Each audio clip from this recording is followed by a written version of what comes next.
एक गांव में एक साहूकार रहता था। साहूकार के एक बेटी थी। वह हर रोज पीपल सींचने जाती थी। पीपल के वृक्ष में से लक्ष्मी जी प्रकट होती थी और चली जाती। एक दिन लक्ष्मी जी ने साहूकार की बेटी से कहा, तुम मेरी सहेली बन जा। तब लड़की ने कहा कि मैं अपने पिता से पूछकर कल आऊंगी। साहूकार की बेटी ने घर जाकर अपने पिता को सारी बात कह दी।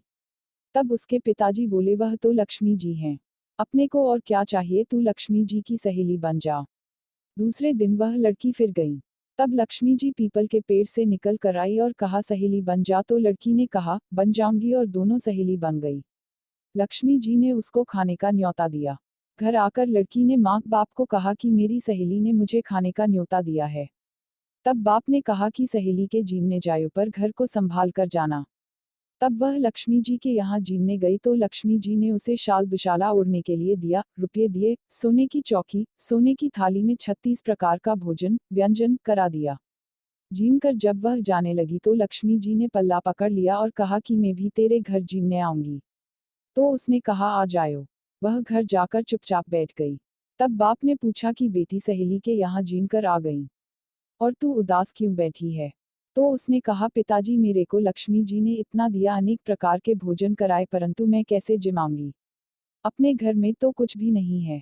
तब उसके पिता ने कहा कि गोबर मिट्टी से चौका लगाकर घर की सफाई कर ले। 4 मुख वाला दिया जलाकर लक्ष्मी जी का नाम लेकर रसोई में बैठ जाना। लड़की सफाई करके लड्डू लेकर बैठ गई। उसी समय एक रानी नहा रही थी। उसका नौलखा हार चील उठाकर ले गई और उसके घर वह नौलखा हार डाल गई और उसका लड्डू ले गई। बाद में वह हार को तोड़कर बाजार में गई और सामान लाने लगी तो सुनार ने पूछा कि क्या चाहिए। तब उसने कहा कि सोने की चौकी, सोने का थाल, शाल दुशाला दे दें, मोहर दें और सामग्री दें। 36 प्रकार का भोजन हो जाए, इतना सामान दे। सारी चीजें लेकर बहुत तैयारी करी और रसोई बनाई। तब गणेश जी से कहा कि लक्ष्मी जी को बुलाओ। आगे आगे गणेश जी और पीछे पीछे लक्ष्मी जी आई। उसने फिर चौकी डाल दी और कहा, सहेली चौकी पर बैठ जा।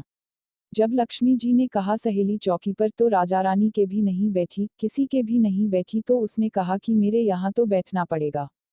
फिर लक्ष्मी जी चौकी पर बैठ गई। तब उसने बहुत खातिर की। जैसे लक्ष्मी ने करी थी वैसे ही उसने करी। लक्ष्मी जी उस पर खुश हो गई। घर में खूब रुपया एवं लक्ष्मी हो गई। साहूकार की बेटी ने कहा, मैं अभी आ रही हूँ, तुम यहीं बैठी रहना, और वह चली गई। लक्ष्मी जी गई नहीं और चौकी पर बैठी रही। उसको बहुत दौलत दी। हे लक्ष्मी जी, जैसा तुमने साहूकार की बेटी को दिया वैसा सबको देना। कहते सुनते हुंकारा भरते अपने सारे परिवार को दियो। पीहर में देना, ससुराल में देना, बेटे पोते को देना। है लक्ष्मी माता। सबका कष्ट दूर करना, दरिद्रता दूर करना, सबकी